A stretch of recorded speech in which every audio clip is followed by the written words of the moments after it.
All right, welcome back to my channel. This is Abby with Abby Reviews. It's 2 in the morning. I can't sleep. Insomnia sucks. The new season of Chasing LA season 2 has started. So let's be productive in the middle of the night, shall we? So let's jump into the new season of Chasing LA season 2 episode 1. Back to work. I'm ready. It's an hour and 11 minutes. I got time. What am I doing? I'm not sleeping. We 1 minute in, and this voiceover by Andre, and then the intros with the little taglines like "This is the Real Housewives." Listen, when we say every season should be better than the last, baby, kudos, Quentin, for taking the criticism and improving and bringing it and taking it a step higher just off the intro alone. Yes, sir. I'm here for it. So let's jump into it and see what Jurgens is talking about. All right. So we start with my fave, Hershey. The Hershey LaCourgette, who is recognizing a dream of performing at Mickey's. He's in a competition. We see him working hard for the money. I'm grinning off the listen. I'm gonna see Hershey perform. Listen. I got things in the works. I'm gonna see Hershey perform. However, this was it. Listen, come on, with the booty shaking and the dropping. My knees could never. And shout out to Chasing Reality for putting her. Kudos to Chasing Reality for putting my baby's Cash App up during that whole performance. Please tip. Please tip. Please tip. Because baby put in work for that. You hear me? You hear what I'm saying? Listen, this is amazing. I'm in already. All right, so let's keep going. Okay, so next up is Andre. We see Andre at Good Day LA because he's emceeing this fashion show with men in heels, and we go back over them purchasing his LLC for no godly reason. I'm mad. He said his three broke people put in $25, and then Kingpin put in another $7.25 to buy it, and it was not advantageous for them to do so. So I listen. It is what it is. And so next up is Deacon Ian. Deacon Ian and Andre are talking, and they're celebrating their success. Deacon Ian got $100,000 in sales for his body butters and royal stuff. I can't remember the name. It escapes me. And charged to my head, not my heart. But they're celebrating their success. Meanwhile, Ian said it couldn't have been me, because if it would have been you, a better middleman than me. Because if you bought my LLC, it's up and it's stuck every time I see you. It's on site. I don't know. You catch these hands every single time I see you. When I see you. But yeah, that is what's going on with those two gentlemen. Let's see if we get caught up with the rest of the cast. All right, so next we see Mr. Jeremy Copeland, who is trying to get his life together. He's going to Andre's birthday party, Scorpio season, big Scorpio energy. So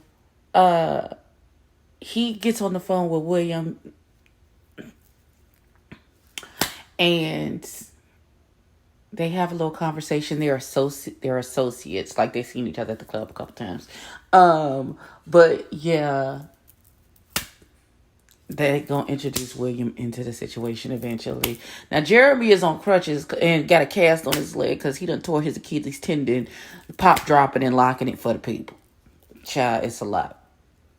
Then we go over to Jayla, who has this beautiful conversation with her little sister, and about the family accepting her and her transness and all. Now, we know that it was presented as if Jayla bought the LLC, but really most of the money came from King Payne.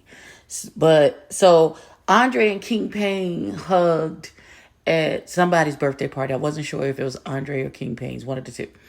Then Jayla was there taking pictures and smiling while they was hugging. So I assumed the LLC thing had been squashed, but apparently it got dusted back up again over social media. I don't follow none of these niggas, so I don't know if that's true or not. And so now the birthday party is coming and everybody is invited, and we're gonna see how this works out. And now we on the King Payne. Why does everybody have a crown on in their confessionals?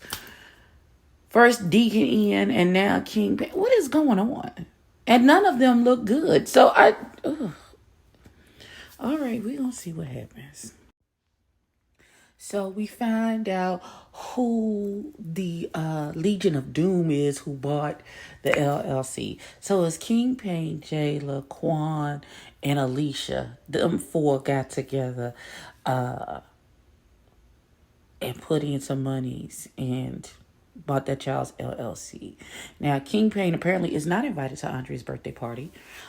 He said that's fine because I have to go. I'm going to the Soul Train Awards this weekend, so poo-poo to you. Also, he's, because of the pandemic, he's been working from out of his home. Like a lot of barbers and stuff were forced to do, to either work out of their home or go mobile to continue to make a living. Now, his roommates first of all, why is his roommate called Demonisha? Why is that your name? I know that's not what your mother named you. I know it's not. Now, your roommate is finna go do a 6-month bid at the jailhouse. You was about to move into a new salon, and you were rethinking it because they're talking about you've already put down a $3,000 deposit, but now they talking about, and you got to pay the first month in advance. You done gave them people $3,000. I don't know how business ventures work and renting business space, or if that's the norm or what. So I can't speak to that. That just seems like a bit much for me.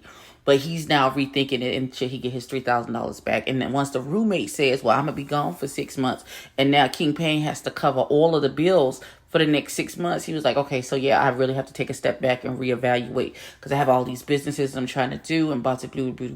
Absolutely. Sometimes you got to take 2 steps back to get 10 steps ahead. And that's very smart. What do most big businesses do when they're in trouble? They downsize. Absolutely. That's absolutely. So that's where we are. And then he talk about Demonisha talk about, so can he put some money on his books? Now that sir, I gotta pay your half the rent for the next 6 months. What you mean? Can I put some money? You ain't got no money.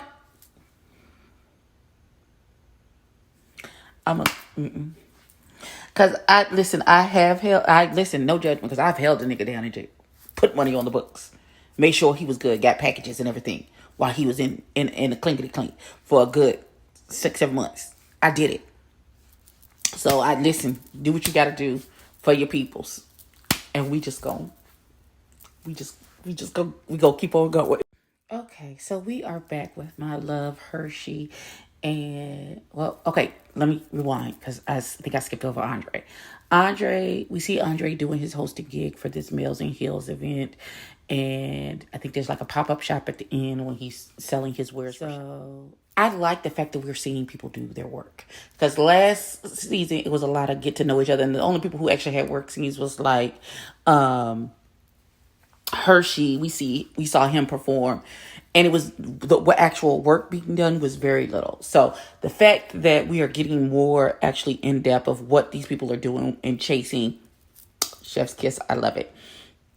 So Andre has a successful work event, which looks really good. We go to Hershey, where Hershey is now that he is ascending, he is absolutely reaching back for his young sisters who are starting to drag, to give them a chance, to get in on the ground floor and not gatekeeping the whole situation. So he has a night at Red Line Bar, which always gave him a chance, and they gave him a budget, and he has a little drag competition that he hosts on that night, and then the winner gets. Now we get to Hershey's home and we meet LaSalle, which is Hershey's boyfriend partner, and they are discussing that they have to move some things around in their one bedroom apartment to make accommodations for LaSalle's nephew, who they are bringing into their home. Now, unfortunately, the nephew is in foster care, and LaSalle it just didn't sit right in his heart to leave his nephew in foster care when they perfectly capable of taking care of him and being family and making sure that he's good. So this process has been a year and a half in the making. By law, when the kid, because the baby is 2, he has to have his own bedroom. So they live in a 1 bedroom apartment. They got rid of their sofa. They're taking over the living room as their bedroom, and then the baby has the master bedroom as his. And everything seems to be going okay. They're just waiting for their bundle of joy to arrive as they move. I think it's absolutely amazing, and I'm glad that the baby has family and won't be left to languish, because a lot of our Black children are left to languish and are mistreated in the foster care system, and then put out with their 18 and then have to struggle from there on out. So I'm glad that he as his uncle has decided, not on my watch, not my family. We gonna do what family do and take care of each other. So that's absolutely beautiful. So I can't wait to see that journey and how that unfolds. Hershey was invited to Andre's birthday party, but he has already taken a gig at Hamburger Mary's to host a premiere party.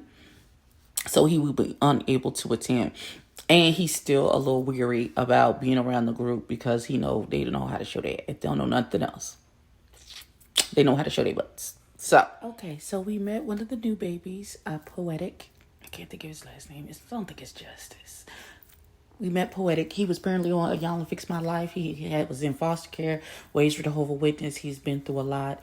Apparently, he has a mentor who is helping him out. He's renting him a room so he can get some peace and focus on his music career, which we appreciate.